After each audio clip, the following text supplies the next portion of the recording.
The woman who owned a billion-dollar company spent that night sitting alone in her car because she had nowhere left that felt like home.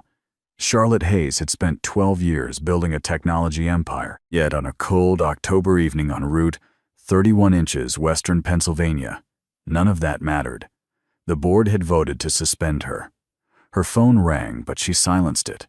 Then the engine died. Dozens of cars passed without stopping. Finally, a battered blue pickup pulled over. A tall black man stepped out into the rain and walked toward her. Not rushing, not demanding, just kind. He stopped beside her window and offered a small wave.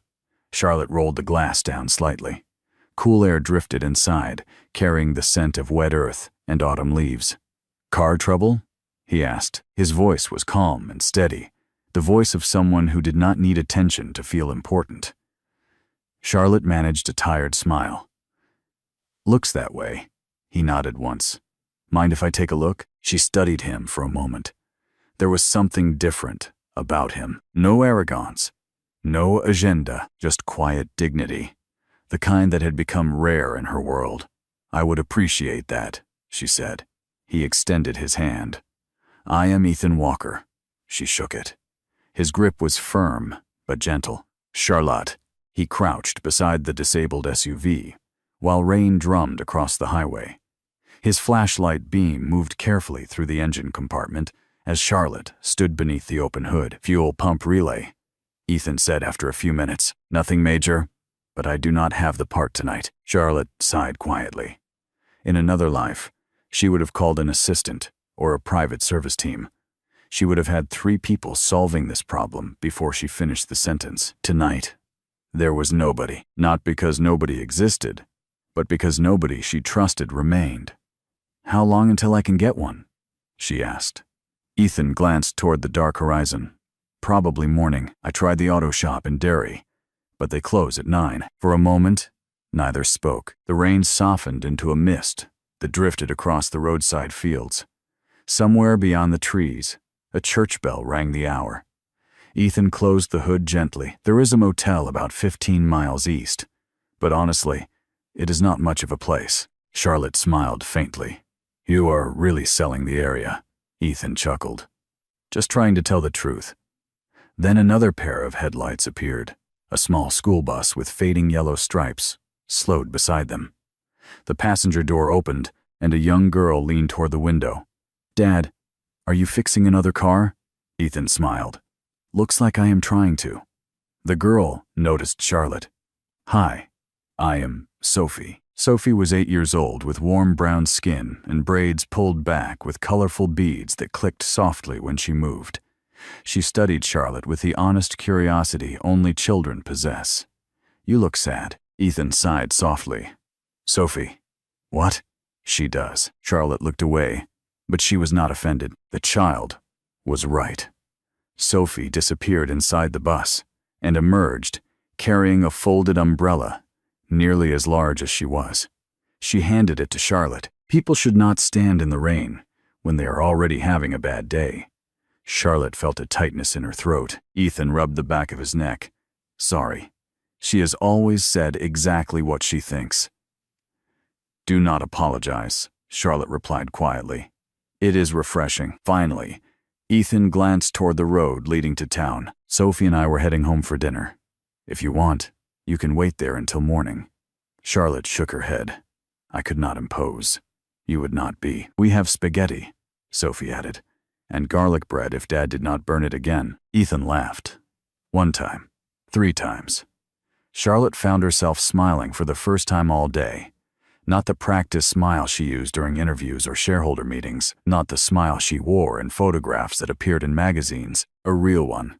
Small, but genuine. The drive took less than 15 minutes, but for Charlotte it felt like crossing into a different world. The rain had softened to a gentle drizzle by the time they turned onto a narrow gravel road lined with maple trees glowing gold beneath scattered porch lights. Sophie sat in the back seat talking non-stop about school, her favorite teacher, and a stray orange cat that kept stealing food from their porch. Ethan listened with the patience of a man who had heard every story before and still enjoyed hearing them again.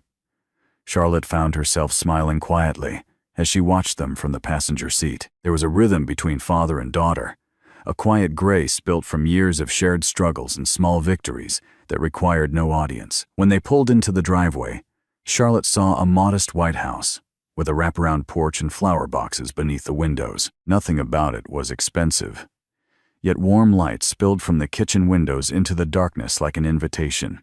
Sophie raced toward the front door. "Last one inside has to do dishes." "That is not an actual rule," Ethan called after her. "It should be." Inside, the house smelled of garlic, baked bread, and something sweeter she could not quite identify. Family, she thought. It smelled like family. Framed photographs covered one wall. Sophie, at different ages. School plays, fishing trips, birthday cakes. One picture showed Ethan kneeling beside a bicycle while a much younger Sophie grinned proudly without training wheels. Charlotte paused longer than she intended. Every photograph carried something she had not seen in years. Presence. Real, unhurried presence. She had spent most of her adult life racing toward the next goal, the next acquisition, the next quarterly report. She had won awards for leadership and been profiled in magazines for innovation. But not one of those accomplishments had ever looked back at her, the way these photographs looked at the people in them. "Dad burns toast, but he makes great spaghetti," Sophie informed her. "Thank you for lowering expectations before dinner," Ethan replied. They sat around a worn wooden table beneath a light fixture that had been repaired more than once. The meal was simple: spaghetti, garlic bread, and iced tea. Yet as conversation drifted from favorite movies to school stories, Charlotte realized she could not remember the last time she had shared a meal without checking her phone. Her phone rested silently inside her purse. For once, she did not want to look at it. Then Sophie tilted her head. "So, what do you do for work?" Charlotte hesitated. "Lately, I am not really sure." Sophie nodded, as if that made perfect sense. After dinner, Sophie returned holding a sheet of paper covered in crayons. She placed it in front of Charlotte. 3 people standing in front of a small house. One was Ethan. One was Sophie. The third had long blonde hair. "Is this me?" Charlotte asked. Sophie nodded. "You looked lonely, so I put you in our picture." The kitchen became silent. Ethan opened his mouth to apologize, but Charlotte shook her head, her eyes fixed on the drawing. In boardrooms, people saw a CEO. In newspapers, people saw wealth. But a child had looked at her for less than 3 hours and somehow noticed the loneliness she had spent years trying to hide. "Thank you," Charlotte whispered. Sophie hugged her father, then surprised everyone by hugging Charlotte too before disappearing upstairs. Charlotte remained at the table holding the drawing. For the first time in years, she wished the night would last a little longer, because this small house contained something her penthouse and her company had never been able to give her. A place where she felt seen. Charlotte barely slept that night. The guest room was quiet, the mattress comfortable, and the rain had finally stopped after midnight. Yet her mind refused to rest. She sat beside the window holding Sophie's drawing. 3 people in front of a small house. Such a simple picture. Such a powerful truth.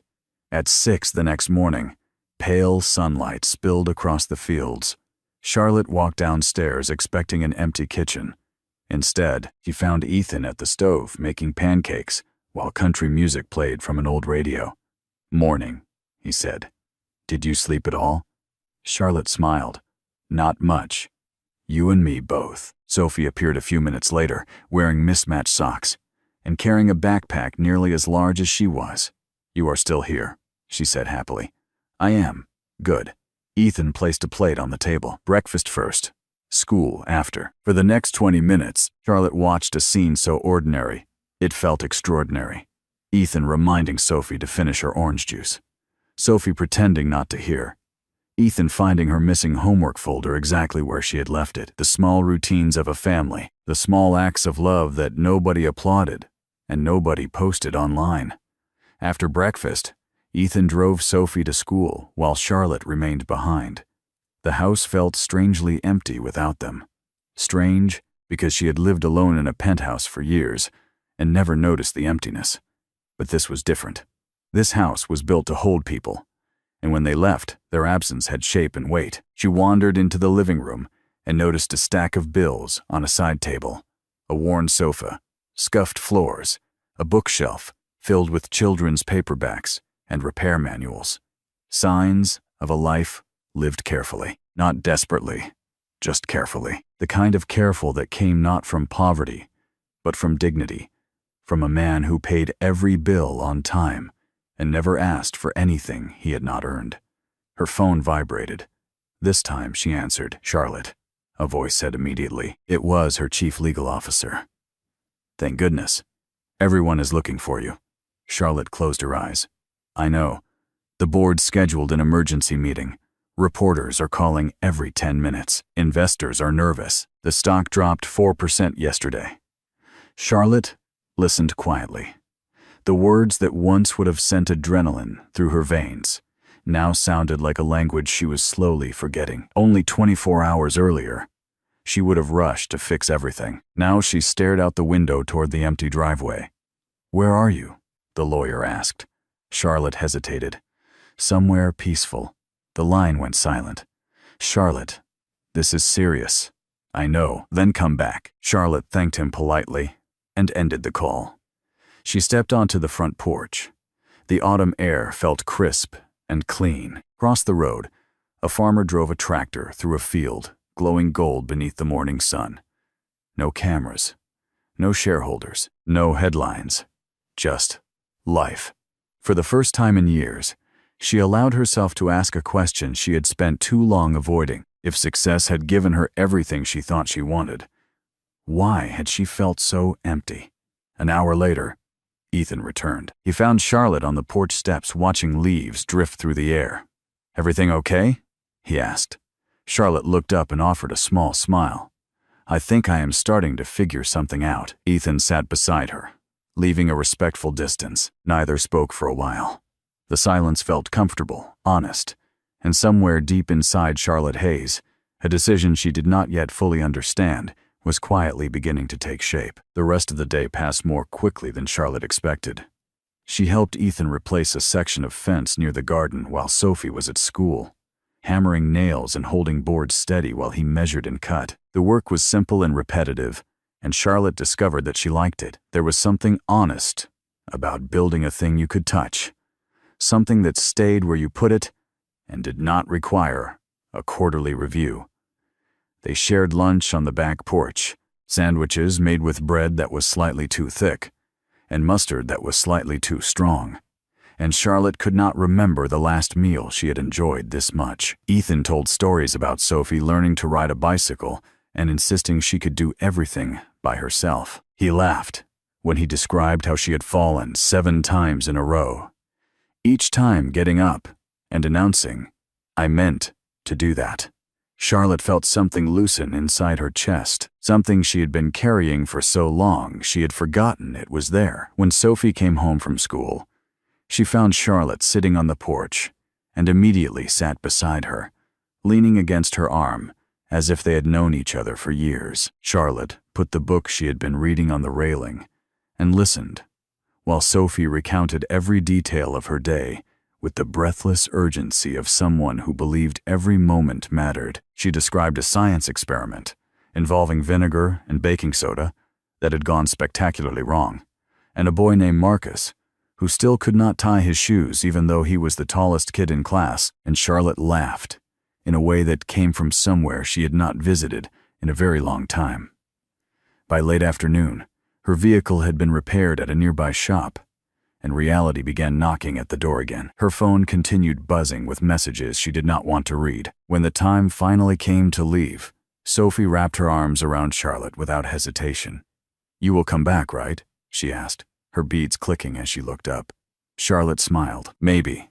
That means yes," Sophie declared confidently. Ethan laughed. Apparently she speaks fluent grown-up. As Charlotte climbed into her vehicle, she looked back at the small house one last time. The porch light glowed softly in the evening air. Ethan stood beside Sophie, both waving as she pulled away. For reasons she could not explain, leaving felt harder than it should have. The rearview mirror held their image long after she should have stopped looking. On the way out of town, Charlotte stopped at a gas station. The attendant, a thin man in a faded cap, glanced in the direction she had come from and asked casually, "You staying out at Ethan Walker's place?" Charlotte looked at him. "Excuse me?" "Just making conversation," he said, sliding her receipt across the counter. "Not too many folks from outside come through that part of town, is all." His tone was not hostile. His smile was not unkind. But there was something underneath both, a quiet line drawn between this side of the road and that side, a geography that had nothing to do with distance and everything to do with who lived where and what color they happened to be. Charlotte did not respond. She paid and pulled onto the highway, but the man's words stayed with her for every mile of the drive back, settling into a place she could not quite name, somewhere between discomfort and recognition, as if she had just brushed against a wall that had always been there but she had never been asked to notice. 2 hours later, she arrived at her penthouse, overlooking downtown Pittsburgh. The elevator doors opened to polished marble floors, designer furniture, and floor-to-ceiling windows, offering a view worth millions. Everything was exactly as she had left it. Perfect, immaculate, empty. Charlotte set her keys on the counter and stood in the center of her kitchen, waiting to feel something. Relief, maybe. Familiarity, comfort. Nothing came. The silence felt different here. Heavy, cold. Not the kind that rested between two people who did not need to fill it, but the kind that pressed against your chest and reminded you that you were alone. She walked through rooms larger than Ethan's entire house and felt absolutely nothing. The living room had been staged by a designer who never asked what Charlotte actually liked. The bedroom held a bed she had slept in fewer than 100 nights in the past year. The dining table could seat 12, and she could not remember the last time anyone had sat across from her at it. Every surface was clean. Every object was placed with intention. And none of it had ever once made her feel at home. She stood at the window and looked down at the street far below, watching strangers walk past each other beneath umbrellas without acknowledgement, and she thought about how Ethan waved to every car that passed his driveway whether he knew the driver or not. She thought about Sophie's laughter filling a kitchen that smelled of garlic and bread. She thought about how a house could be small and full at the same time, and how an apartment could be enormous and completely empty. Then her eyes landed on Sophie's drawing resting on top of her suitcase. 3 people standing in front of a small house. "You looked lonely, so I put you in our picture." The words echoed through her mind as she lowered herself onto the couch and stared out at the city lights below. Thousands of people, thousands of windows, thousands of stories unfolding behind glass. Yet she had never felt more alone. Her phone rang again. This time it was the chairman of the board. She let it ring. Then came another call, another message, another demand. Charlotte turned the device off completely. For the first time in years, she chose silence over obligation. She barely slept. Before sunrise, she stood in her walk-in closet, looking at rows of expensive clothes hanging in perfect order. Suits that cost more than Ethan's truck, dresses she had worn once to events she could no longer remember, heels that had never touched gravel. None of them felt like her anymore. She left the designer bags in the closet. She left the jewelry in its velvet boxes. She packed a single suitcase, jeans, sweaters, comfortable shoes, nothing else. Then she picked up Sophie's drawing and placed it carefully inside, between 2 folded shirts where it would not crease. By 7, she was driving back toward the small town. The farther she traveled from the city, the easier it became to breathe. Golden morning sunlight spilled across the rolling hills as she turned onto the familiar gravel road. Her heart pounded harder with every passing second. What was she doing? She had no plan, no strategy, no exit scenario. She was not entirely sure. All she knew was that she had spent years building a life that looked successful from the outside, while feeling empty on the inside. And somewhere between a rain-soaked highway and a child's crayon drawing, something had shifted inside her that could not be undone. When she reached the house, Ethan was carrying a toolbox across the driveway. He froze when he saw her vehicle. Charlotte stepped out holding the handle of a suitcase. For a moment, neither spoke. The morning air felt perfectly still, as if the entire world had paused to watch what would happen next. Somewhere in the distance, a bird called out across the fields and received no answer. Ethan glanced from her face to the suitcase and back again. Charlotte smiled nervously, something she had not done in years. Not in front of investors. Not in front of cameras. Not in front of anyone who might mistake vulnerability for weakness. Then she took a slow breath and said the words that had traveled with her from the city. "I was hoping you meant it." The night before she had left, they had been sitting on the porch steps watching the stars. Sophie had already gone to bed. The house had settled into its familiar nighttime rhythm, the dishwasher humming, floorboards creaking upstairs as Sophie moved between rooms. The conversation had drifted into silence, the comfortable kind that felt like a room you never wanted to leave. Ethan had been looking at the sky when he turned to her and said, almost offhandedly, "You know, you could always just move in with us." He had smiled when he said it, the kind of smile that lives exactly between a joke and a confession.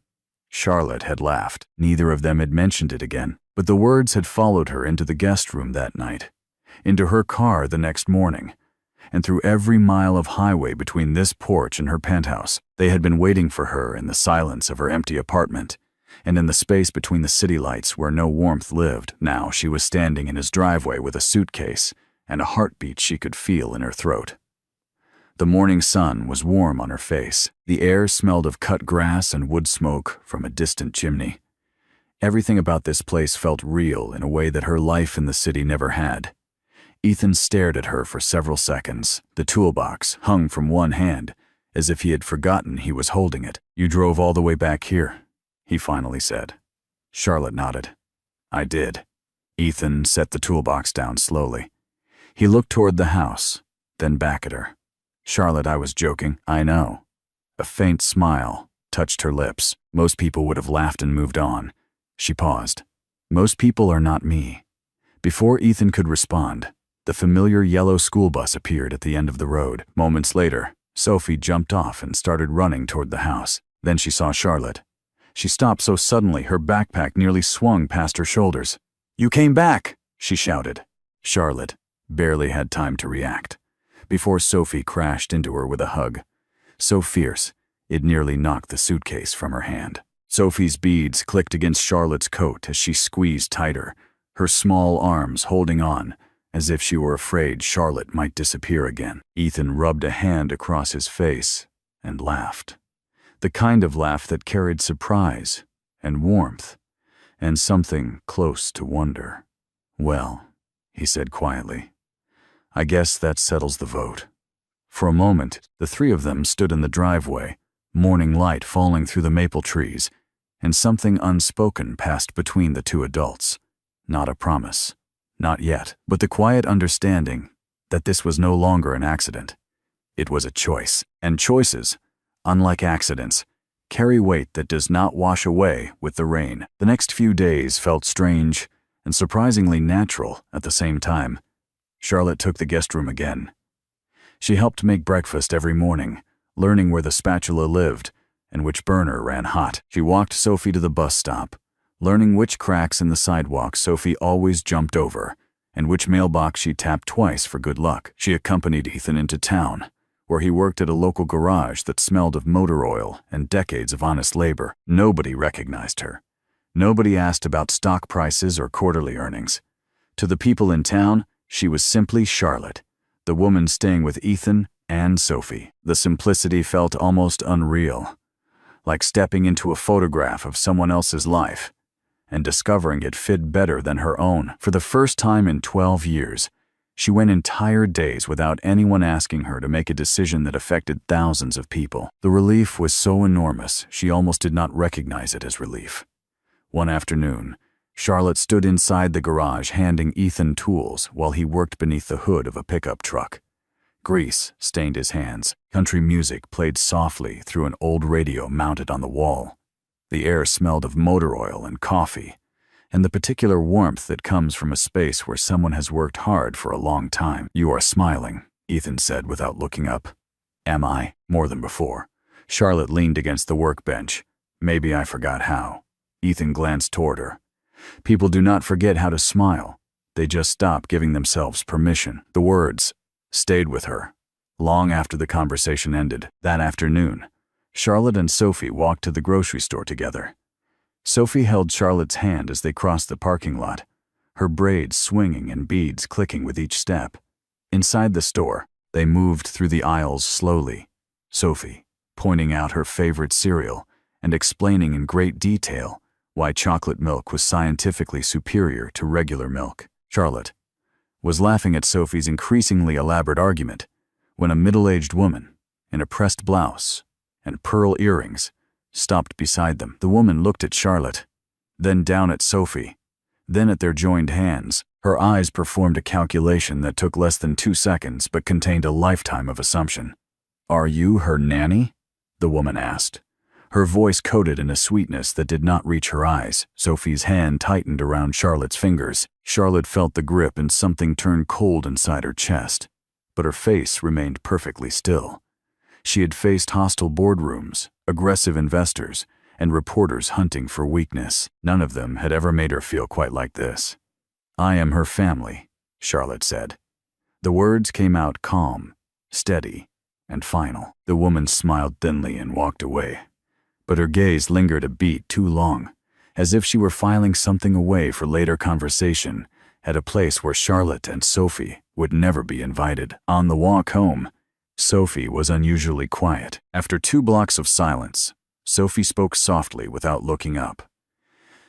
"People look at me and Dad like that sometimes. I am used to it." Charlotte stopped walking. She crouched down until she was eye level with Sophie. Sophie's eyes were steady but held something no 8-year-old should have to carry. "You should not have to be used to that," Charlotte said quietly. "Nobody should." Sophie looked at her for a long moment, then nodded slowly, as if Charlotte had just confirmed something she had always suspected but never heard spoken aloud. Charlotte took Sophie's hand again, and they walked the rest of the way home in silence. But it was not the heavy kind. It was the kind of silence that follows understanding, the kind that does not need to be filled because everything important has already been said. It was the silence of 2 people who understood each other a little better than they had that morning. That evening, after Sophie had gone to bed, Ethan and Charlotte sat on the porch, watching the stars emerge above the fields. The night air was cool and still. Crickets hummed in the tall grass beyond the driveway. For a while, neither spoke. The kind of silence that once made Charlotte anxious now felt like a gift. A space where nothing was expected and nothing was owed. Then Ethan leaned back in his chair and looked out across the darkness. "When I bought this house," he said quietly, 3 neighbors sent letters to the town council within the first month. Nobody used the word race. Nobody had to. The complaints were always about property values, unfamiliar presence, concerns about the character of the neighborhood. He paused. One woman came to the door with a pie. I thought she was welcoming us. She said she was worried about Sophie playing outside without supervision. Sophie was standing right there on the porch holding my hand. He shook his head slowly. I kept every letter. Not because I was angry. Because I wanted Sophie to understand someday that the walls people build are not always made of wood or stone. Some of them are invisible, and those are the hardest ones to tear down, because the people who build them never admit they exist. Charlotte listened without interrupting. His voice was calm, almost practiced, the steadiness of a man who had fought this battle so many times that he had learned to conserve his energy for what mattered most: his daughter, his home, his dignity, not his pride, which was loud, his dignity, which was quiet. "You handled it better than I would have," Charlotte said after a long silence. Ethan shook his head. "I did not handle it. I survived it. There is a difference." The words settled between them like stones, dropped into still water. Charlotte stared at the sky and felt something shifting inside her. The world she had built, the one made of glass towers and shareholder meetings, had never required her to see these walls. They had always been there. She had simply never been asked to stand on the other side. She thought about the gas station attendant and his careful phrasing. She thought about the woman in the grocery store who looked at Sophie's brown skin and Charlotte's white skin and saw a transaction instead of love. She thought about how easy it had been for her entire life to never think about any of this at all. Ethan turned toward her. You still have not told me what you actually do." Charlotte looked at him for a moment. She nearly told him everything: the company, the board, the magazine covers, the billions. Then headlights appeared at the end of the road. One vehicle, then another, then a third. Black SUVs moved slowly toward the house, like a convoy that did not belong on a gravel road in rural Pennsylvania. Charlotte's expression changed instantly. Ethan noticed. "Friends of yours?" Charlotte did not answer. The vehicles rolled into the driveway and stopped. Men and women in business attire stepped out carrying briefcases and tablets, their shoes crunching awkwardly on the gravel as if the ground itself was foreign. One older man in a charcoal overcoat approached the porch. "Miss Hayes," he called. "We have been trying to find you for 3 days." Ethan's brow furrowed. Hayes. The name carried weight he could not yet place. "The board meeting is tomorrow morning. Every major network is covering this story. The shareholders are demanding answers." Silence settled across the porch like a physical thing. Ethan slowly turned toward Charlotte. For the first time since the night they met, he was looking at her not with curiosity, but with realization. And in that moment, the secret she had tried so hard to leave behind finally arrived at his front door. The porch fell into a silence so deep that even the night insects seemed to hesitate. The black SUVs idled in the driveway, with their headlights cutting across the wooden steps like harsh white lines drawn through a peaceful painting. Charlotte stood first, her hands slowly lowering from the railing. Ethan remained beside her, his posture still, but no longer relaxed. The older man stepped forward again. "Miss Hayes, we need to speak with you immediately. The board has scheduled an emergency executive session. Shareholders are requesting your return within 24 hours. Charlotte turned slightly, her voice calm but distant. "Not tonight." The man hesitated. "This cannot wait." Ethan finally spoke, his tone steady but firm. She said not tonight. The man glanced at Ethan, measuring him briefly, before turning back to Charlotte. "With respect, this is a matter involving billions of dollars in assets and corporate governance." Ethan exhaled slowly as if trying to process a reality that did not belong in his world. "So that is who you are," he said quietly. Charlotte did not deny it. Instead, she looked toward the top of the stairs, where Sophie had appeared, holding her stuffed bear, sensing the tension without understanding it. "Can you go upstairs for a few minutes, sweetheart?" Charlotte said gently. Sophie nodded and disappeared. Once she was gone, Charlotte stepped down from the porch. The gravel crunched beneath her shoes as she walked toward the driveway. The executives formed a loose semicircle, holding tablets and folders, waiting for direction as if the entire economy depended on her next sentence. Ethan watched from the porch. He had spent his whole life in rooms where he was the only person who looked like him. He recognized the posture of people who believed their world was the only one that mattered.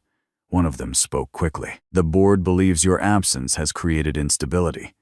They are prepared to vote on interim replacement authority tomorrow morning." Charlotte was about to respond when she noticed something that stopped her mid-breath. One of the younger executives, a man in a tailored navy suit, was looking past her toward the house. His eyes moved from the peeling paint on the porch railing to the gravel driveway to the pickup truck, and finally to Ethan, who stood with his arms crossed at the top of the steps. Charlotte had seen that look before, at the gas station. In the grocery store aisle, it was the look of someone measuring a man not by who he was, but by what he looked like standing in a place they had already decided he did not belong. Charlotte turned to face the group. Her voice dropped to a register that every person in that driveway recognized, the tone she used in boardrooms before someone lost their position. "If any of you have a problem with where I am standing, or who I am standing with, the doors of your vehicles are still open." Nobody spoke. Nobody moved. The silence was absolute. Charlotte held the gaze of the young executive until he looked away. Then she turned back toward the porch. Ethan had not moved, but something in his expression had shifted. Not surprise, not gratitude. Something quieter and more permanent, the look of a man who had just watched someone choose to stand on his side of the wall without being asked and without hesitation. "I am sorry you had to find out this way," Charlotte said softly. Ethan shook his head. I do not understand all of it yet. He paused and looked at her the way he might look at something he had just found and was not sure he was allowed to keep. But I do not care what you own, Charlotte. I care who you are. The words settled over the porch like something warm and permanent. Behind them, the executives waited in the cold. The night air outside Ethan's house felt heavier than before, as if the entire world was waiting for Charlotte Hayes to make a decision that could not be undone. The executives stood near their vehicles in careful silence, representing a life built from numbers, contracts, and expectations that never stopped demanding more. Ethan remained on the porch steps, watching Charlotte with a calm that did not pressure her, but also did not retreat. Charlotte looked from the driveway back to the warm glow of the house, and for a long moment, she said nothing at all. She could hear Sophie moving upstairs, the faint sound of bare feet on wooden floors, the quiet rhythm of a child who felt safe enough to move through her own home without worry. In her mind, she saw two versions of herself standing in different directions. One was a woman in a glass tower, surrounded by endless meetings and pressure that never slept. The other was standing barefoot in a kitchen, with a child who drew her into family pictures without asking permission, and a man who had endured invisible walls his entire life and still chose kindness over bitterness. One of the executives spoke carefully, reminding her that the board meeting would begin at sunrise, that every major investor was already aligned for a decision that could permanently change the structure of her company. Another reminded her that stepping away now would be seen as surrender, that the financial press would frame it as weakness, and that competitors would use the moment to gain ground. Charlotte listened to every word without interruption. Then she slowly raised her hand, signaling them to stop.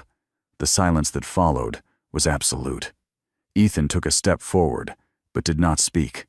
He did not try to influence her choice. He simply waited the way he had waited through every quiet battle this town had ever asked him to fight. Charlotte exhaled slowly, as if releasing years of air she had been holding without realizing it. When she finally spoke, her voice was steady but softer than anyone had ever heard it in a boardroom. She said she understood the company. She understood the responsibility, and she understood the cost of walking away. But she also said she had spent her entire life building something that looked powerful, while forgetting what it meant to feel alive inside it. Not one person in 12 years of boardrooms had ever looked at her the way a child with colorful beads in her braids had looked at her on a rainy road and said, "You look sad." The executives shifted uncomfortably, but Charlotte turned fully toward them and said she would not be returning to the city tonight, or tomorrow, or in any timeline that required her to abandon what she had found here. She told them to proceed with whatever temporary leadership they believed necessary, because for the first time in her life, she was choosing something that could not be measured in stock value or market reaction. Ethan did not smile, but something in his expression softened, as if he finally understood that her presence was not a mistake or a temporary escape, but a choice made with full awareness of everything she was leaving behind. Charlotte walked slowly back toward the porch, passing Ethan until she stood beneath the warm light from the doorway. She looked back once at the driveway filled with expensive vehicles and people waiting for answers they would not receive tonight. Then she stepped inside the house, where Sophie's laughter still echoed faintly from upstairs.